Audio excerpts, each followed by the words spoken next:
Byju's learning app ഉടമ ബൈജു രവീന്ദ്രനെതിരെ നിക്ഷേപകർ ദേശീയ കമ്പനി നിയമ ട്രൈബ്യൂണലിനെ സമീപിച്ചു. ബൈജു രവീന്ദ്രന് കമ്പനിയെ മുന്നോട്ട് കൊണ്ടുപോകാൻ കഴിയില്ലെന്ന് ഹർജിയിൽ ചൂണ്ടിക്കാട്ടുന്നു.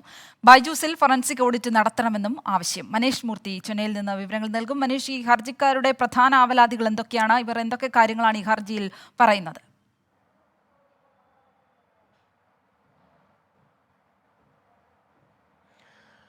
ശ്രീലക്ഷ്മി, ഇന്നിപ്പോൾ ചേർന്ന എക്സ്ട്രാ ഓർഡിനറി ജനറൽ ബോഡി യോഗത്തിലാണ് ഈ ഒരു കാര്യം, അതായത് ചില നിക്ഷേപകർ ഈ കാര്യം അറിയിക്കുന്നത്. ഇന്നിപ്പോൾ രാജ്യത്തിനകത്തും പുറത്തുനിന്നുമുള്ള നിരവധി നിക്ഷേപകർ ഈ യോഗത്തിൽ പങ്കെടുത്തിരുന്നു. അത് വെർച്വലായി നടത്തിയ യോഗമാണ്.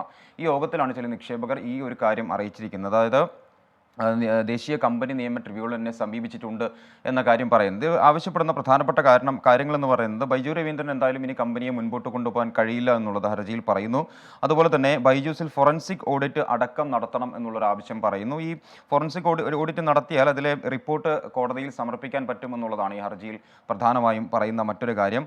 അതുപോലെ തന്നെ റൈറ്റ്സ് ഇഷ്യൂ ചെയ്യാനുള്ള അവകാശം ബൈജൂസിൻ്റെ ഉടമകളിൽ നിന്ന് എടുത്തു മാറ്റണം. അതായത് ഷെയർ വിൽപ്പനയുമായി ബന്ധപ്പെട്ടുള്ള അവകാശം ഉടമകൾക്ക്, അത് ഈ ഓഹരി ഉടമകൾക്ക് നൽകണമെന്നുള്ളതാണ് ഹർജിയിൽ പറയുന്ന മറ്റൊരു പ്രധാനപ്പെട്ട ആവശ്യം. മാത്രമല്ല, നിലവിൽ ഡയറക്ടർ ബോർഡ് പൂർണ്ണമായും മാറ്റിയിട്ട് പുതിയ ഡയറക്ടർ ബോർഡ് രൂപീകരിക്കണം എന്നുള്ളൊരു ആവശ്യം എന്തായാലും ഹർജിയിൽ പറയുന്നുണ്ട്. ഈ യോഗത്തിൽ ബൈജു രവീന്ദ്രനോ അല്ലെങ്കിൽ ബൈജു രവീന്ദ്രനോ അതുപോലെ തന്നെ സഹോദരനായിട്ടുള്ള റിജു, അതുപോലെ ഭാര്യ ദിവ്യ ഗോകുൽദാസ്, അങ്ങനെ അവരാരും തന്നെ പങ്കെടുത്തിട്ടില്ല. ഇത് പൂർണ്ണമായും നിക്ഷേപകർ മാത്രമായി പങ്കെടുത്തൊരു യോഗമാണ് എന്നുള്ളതാണ് നമുക്ക് മനസ്സിലാക്കാൻ സാധിക്കുന്നത്. എന്തായാലും ബൈജൂസിനെതിരെ ഇപ്പോൾ ദേശീയ കമ്പനി നിയമ ട്രിബ്യൂണലിനെ നിക്ഷേപകർ സമീപിച്ചിരിക്കുന്നു. അതുമായി ബന്ധപ്പെട്ട് മുൻപോട്ട് പോവുക എന്നത് തന്നെയാണ് നിക്ഷേപകരുടെ ഒരു തീരുമാനം.